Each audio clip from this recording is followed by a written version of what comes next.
Welcome back, everybody, to the Foley Event Center, the Hoyt Easton Pro-Am here. Darren Christenberry, we're about to kick off the Open Pro Division. Tell us what we're looking at here at these standings. I did a little math there at break. Andy Callaway is sitting at a 426, but he hit 14 bonus rings on the weekend. That means he only shot 1-8 out of 40 arrows. That's an impressive round. Dan McCarthy, Joseph Goza, Brian Meese, Jack Wallace there. There's only 9 points separating first and fifth. As you've seen, 6 arrows, anything can happen. This should be a good one. It was a wild finish today in this division. I spent the whole weekend with these guys, so we'll talk about that. But before we do that, let's go to Nathan Brooks. He's going to bring in our archers. All right, next up, we have the Open Pro Division. In 5th place, shooting for PSE from Townville, South Carolina, Jack Wallace II.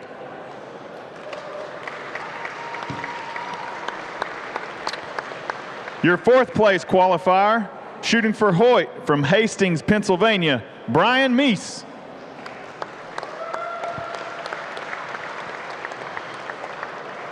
Your 3rd place qualifier, shooting for Darton Archery from Henniger, Alabama, Joseph Goza.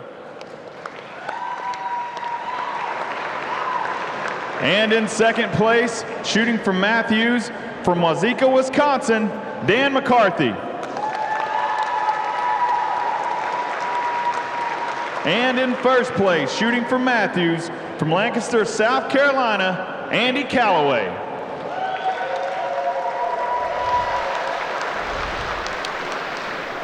Good for Andy Callaway coming in here, Darren, in 1st place. He worked hard, and this 2nd day today out there, he really shot well. Andy's been knocking on the door for a long time. I don't know, I may be wrong, I don't know if he's ever won a pro event or a pro 3D event. He is not. He's due.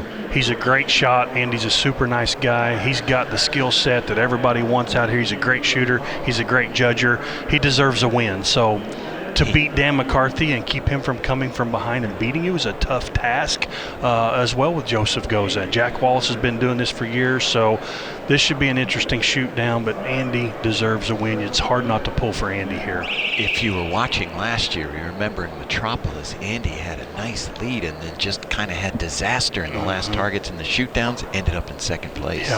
Yeah, it's never over till it's over. You got to work all the way to the end, but if anybody deserves to win one, it is Andy, so we'll see how it goes.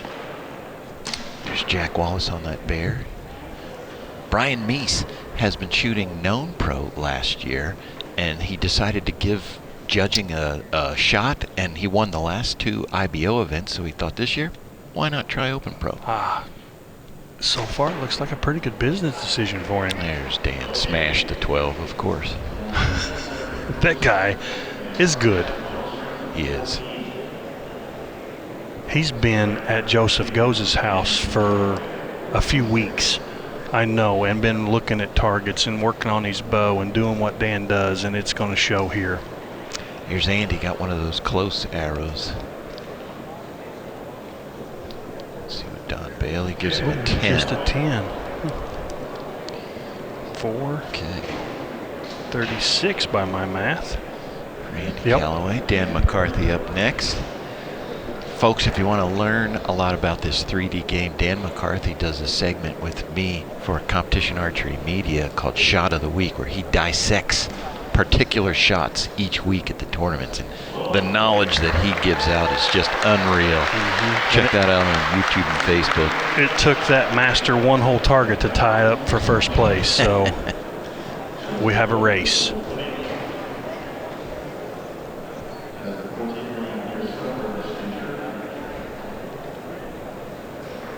Joseph's a really good shot and a really good yardage judger as well. He's a little hot on that hyena, but Joseph's a great 3D archer as well.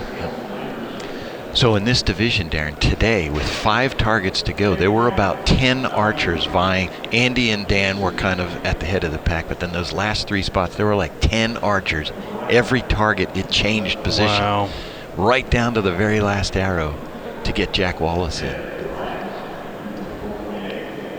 428 for Brian. And that's stressful too, because we start these groups start in a 20 target range, so you may start on a 25-yard target. The next group might start on a 50-yard Wolverine. There's a big difference. So where you end, your whole weekend can be decided on your last arrow depending on the target and the distance. So it's a tough spot to be in.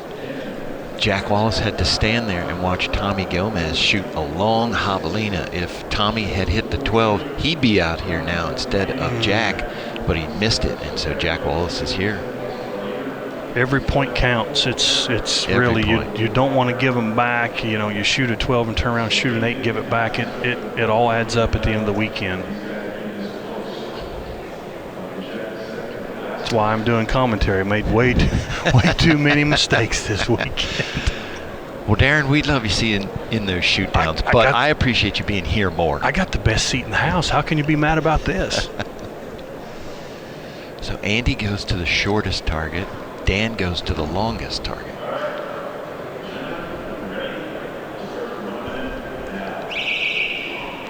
Dan was the only bonus ring, I think, right? And yes. Yeah. Andy looks pretty determined right there. He's shooting a back tension release. He's pulling, rotating. Oh, missed it. Again, left on that black target. He called upper, so he was shooting at the upper 12. His cone's out in front of his box. Brian Meese did call upper and hit the upper. McCarthy looks like a safe 10 on that long. He didn't give anything back on that long bomb. Here's a look at Joseph Goza. That's a good angle there. Perfect arrow flight. There is an 8 for Jack Wallace. Jack shot at the 14. Yeah, he was sitting 9 points back. He kind of had nothing to lose there. Yeah, if you wait too long to make the move, it's irrelevant. So Jack was trying to get back on the horse right there. Callaway. 10 for Andy.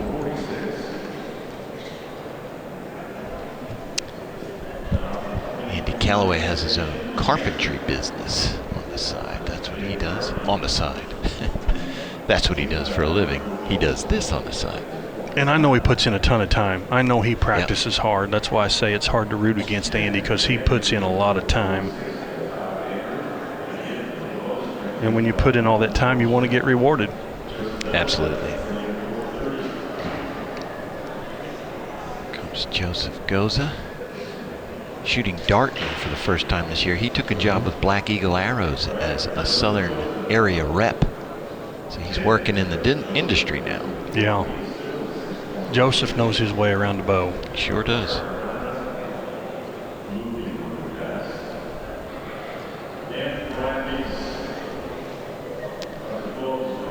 Brian judged good this weekend. He's from Pennsylvania, and I promise you, they haven't had real good weather to get outside and practice in up to this point.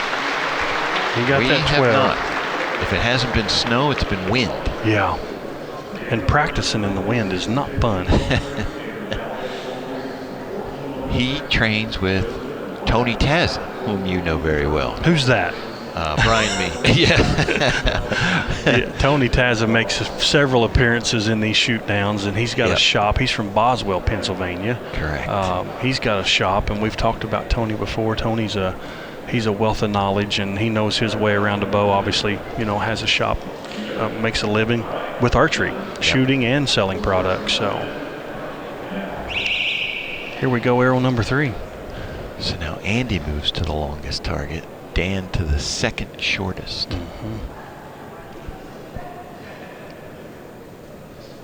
We might be able to share these distances here when the Gnome pros get up, because they'll be using a rangefinder. They'll know how far these targets are. Yep. Andy called upper. Jack has called upper. Brian's shot looks good. Jack I heard some cheering. Jack shot at the 14. McCarthy's shot is a dozen. Andy might have 12 that hyena. Nope, just left of Just it. left. So Brian Meese? get another. Oh, he must have called upper. Oh, he did. Just yes, a 10. he did. Gotcha. He did call upper. The curse of calling the upper and falling into the lower. That's the most aggravating thing. got here for Jack Wallace on the Panther. It looked like a good arrow. Yes. It's a good that's arrow. The 14 there. Good for Jack. That got him back within 1 point of Brian right there. So Jack at a 449 now. This is Andy Callaway now on the Hyena.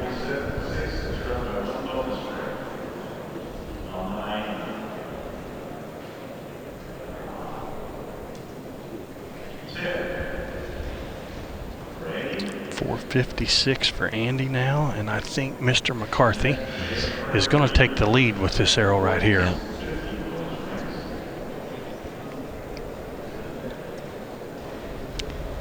Well, you don't want to get behind when Dan's out there.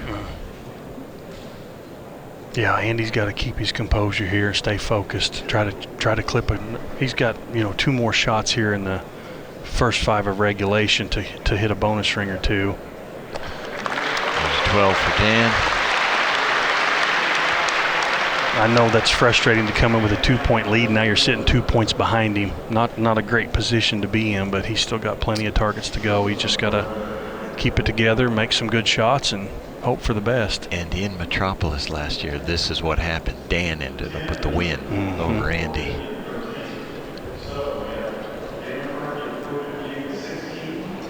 .450 for Joseph. Yep. Look at that race for third. Third place is a race.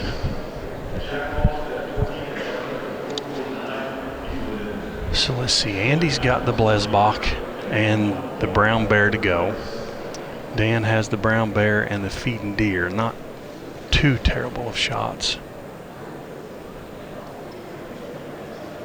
The bad thing for Andy is he needs Dan to make a mistake. He does. But Dan doesn't make many mistakes. So are you thinking 14 at all if you're Andy? It's risky, but he needs it, and this is the only option he's got. This is the only target he could consider it on. Well, now the 14 on the bear is not too bad because it sits fairly close to the 10 ring. So you may try to hit the 12 here, and then if you don't, and Dan maybe happens to hit the 12 on the bear, then you may have to have a shot to win, because you don't want to be 4 or 6 points behind Dan on the 6th arrow. He'll be hard to beat there. Good look at Andy. He's just straight tall. Yep. He didn't give anything back, so that's a good thing. Brian Meese. Oh, he went for the 14. Brian did, and he missed it. Everybody's missing that black target left. Jack on the Hyena misses left. With a 10. Yeah, you've said that. From the get-go, everybody's left on that Black Panther. So Joseph. It's a known pro if you're listening out there. Everybody's missing left. Joseph with a 12. There's a bonus ring. 462 for him.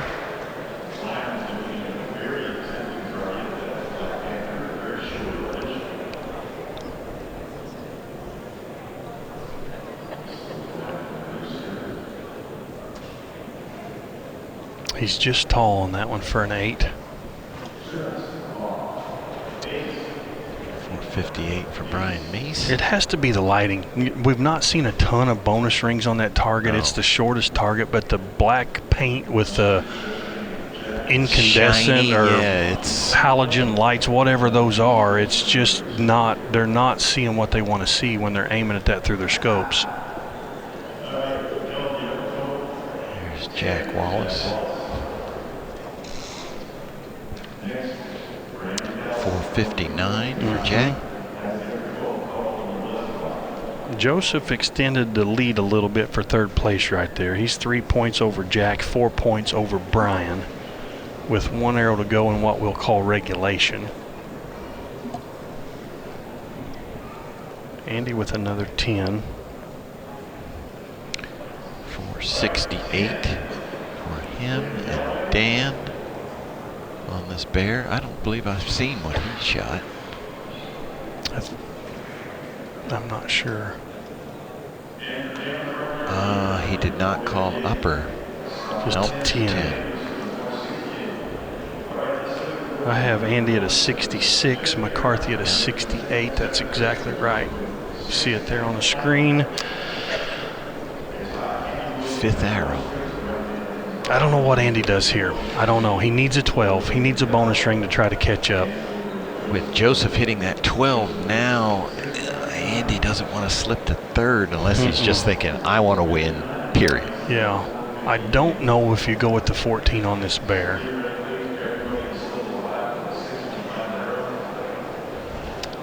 Yeah, right now everybody's in it. I think Andy has to bear down and hit a 12 here. Don't give anything up, but bear down and try to hit the top of that 12. Dan and I shot the grazing doe for our shot of the week. He said he believes he judges this one pretty well. The grazing doe is actually the same body as the hill country, with just a different heads, but it's a different looking target.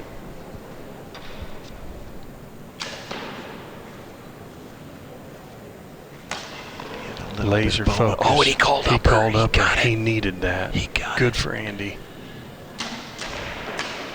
And Dan of course, got it. Dan answers the bell. Oh, man. Wow. He is just so tough in these shoot downs. Yeah, they both did exactly what they needed to do, so this one's far from over. Yeah. Joseph looks went like at the 14. Yeah, just missed. All right, Dan McCarthy.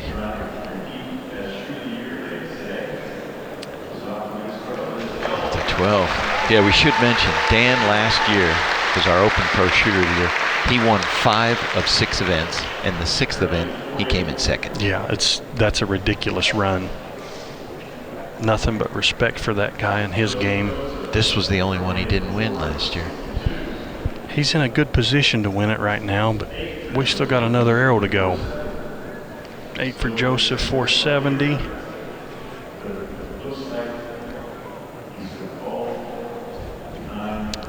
We hear there's a watch party at Lambert's down here in Foley. If you're out there, everybody at Lambert's in Foley, how you doing? Thanks for tuning in.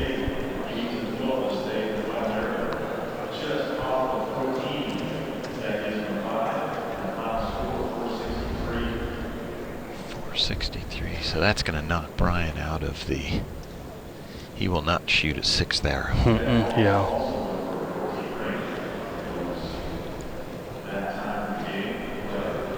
I've eaten at the Lamberts here in Foley a couple times. Great place.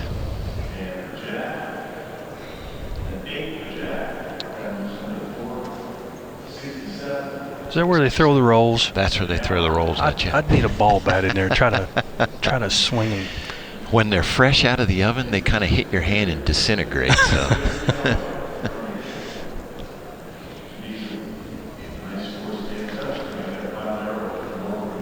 12 points. Wow. It is not over yet. For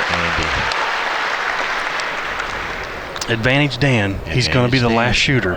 He's got a 480. He's the highest score, so he will go last. So 3rd place is a 470. If you're Andy, you got to shoot it to 14. You almost have to. You can't count on Dan to miss because he won't. And are they going to bring out a target? They have not. Yeah, it looks like. Okay, so they keep a 6th target in the back. We have not seen them pull it out yet, but it looks like they're gonna. I see Ken getting a stand. What's your guesses? Oh, what do we have out here? Maybe the Wolverine. That would be a hard one. The turkey would be hard too because it's black. Yeah. Oh no. Medium HD deer. Deer. Okay. I always call it the little one. The little one looks left. That's how I know what that is.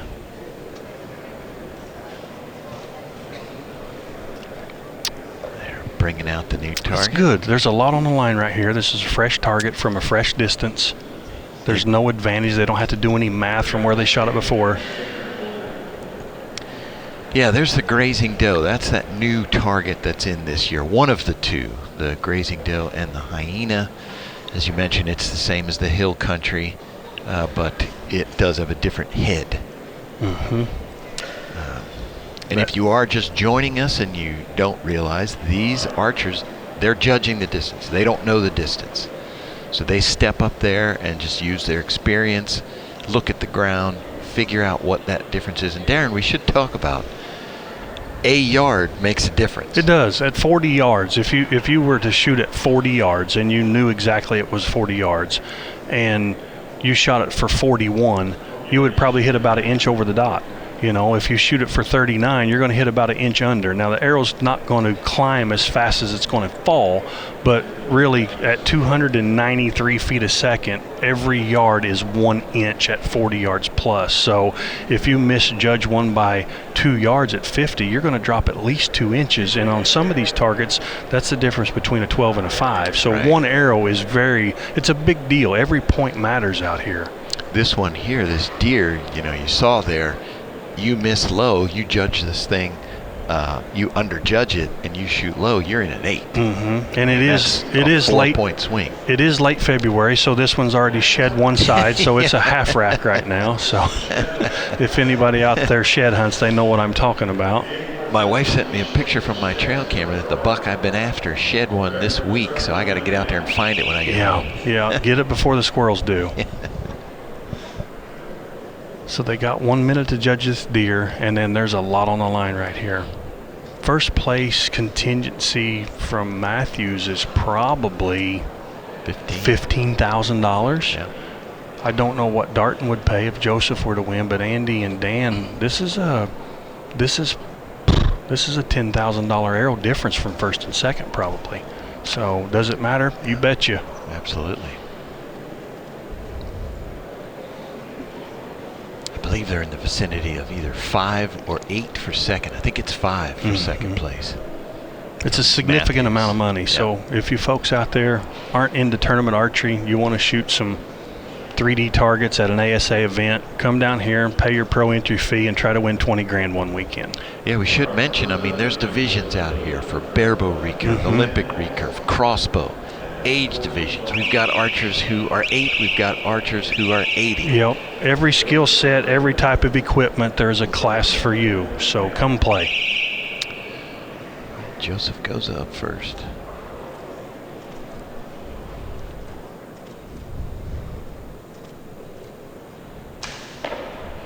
Oh, we got it. Got him a 14. 484 points for Joseph.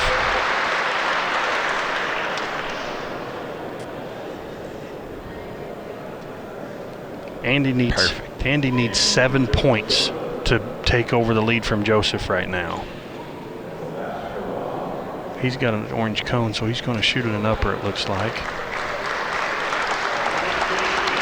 Yeah. So let's see. Andy's at 78. If he shoots at the... He can't shoot a 5. He can't shoot a 5. Yeah, if he shoots at the 14 and shoots a 5, he gets to 83. He would drop behind Joseph. He has to at least hit an 8 to take the lead away from Joseph. I know this is stinging too, because I know he wants to win. He almost has to judge this, set his sight a yard short, and then just gun hard at that 14. And if he misses, missing the 8 race. That's almost his play. Because if he shoots a 10, Dan just needs a 10 to win. Big arrow right here for Andy.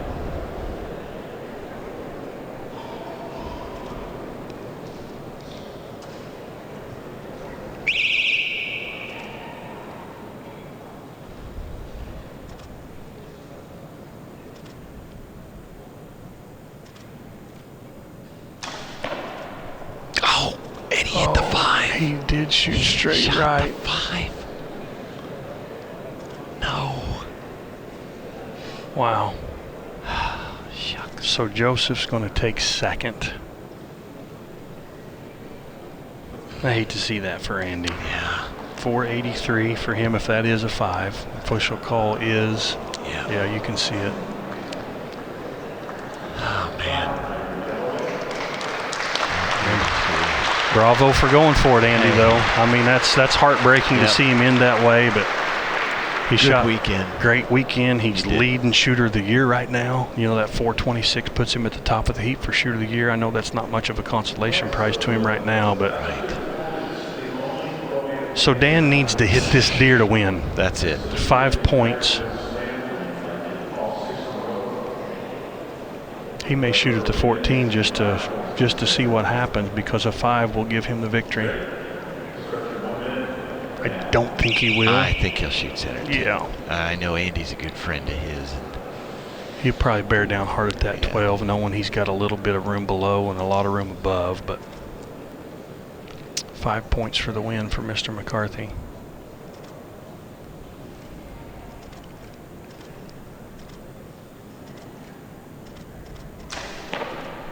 Yep.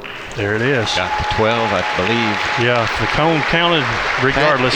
That's a big victory for Dan. So going back to last season, Darren, that is 6 in a row for Dan McCarthy, ASA.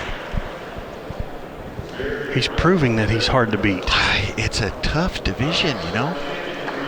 There's 12 points. So many good archers, and to stay that consistent, that is just incredible. And I know Dan's rooting for Andy too. Andy shot good. I know he's rooting. You've seen Dan kind of get choked up when him and Levi are battling out there. He's rooting for Andy as well, but Dan's job is to win tournaments. Absolutely. He's pretty good at his job. Yeah. We will talk to him here in a second. We should say Dan McCarthy finished 3rd in Vegas. Yeah. In the championship division. The biggest indoor tournament in the world. He finished 3rd. He comes down shooting 72 pounds. So he's got the headphones on there. Dan McCarthy, congratulations. Hey guys. Tell us about that last arrow. Anytime you just need a 10 to win is a pretty good feeling. You know, that's a pretty big ring down there, and so yeah, that's the best case scenario in this class that you could hope for, and it's not a guaranteed thing, but. Dan, you and I talked this weekend. You said you did what you needed to do, but you didn't feel comfortable this weekend. Did you feel any better coming in here into the shoot-down? Absolutely not. No, not a lot of confidence this weekend. Just a lot on my mind. You know, Levi's family, that people that haven't heard, they're going through some pretty emotional turmoil stuff with that family. So it's kind of different not seeing him out here. Usually he's here, and he won this tournament last year, and I know he's been shooting and preparing and stuff. So we missed him out here, and absolutely. Yep. Dan, we made mention that this is your 6th ASA win in a row. Last year, Shooter of the Year, you didn't win Foley last year, but you swept the rest of them. This is 6 in a row. Finished 3rd at Vegas. I call you Mr. McCarthy on the broadcast here. Mad respect for you, man. You're shooting awesome.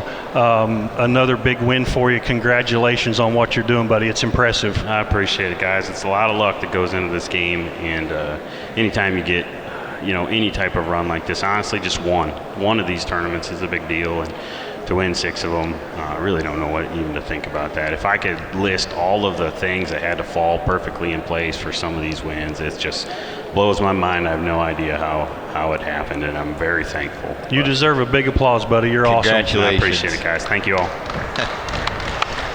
All right, Dan McCarthy, Open Pro champion. Next up, we have our known pro division, where we will get to break out some rangefinders at the Foley Event Center, the Hoyt Pro-Am. Don't go away. We'll be right back.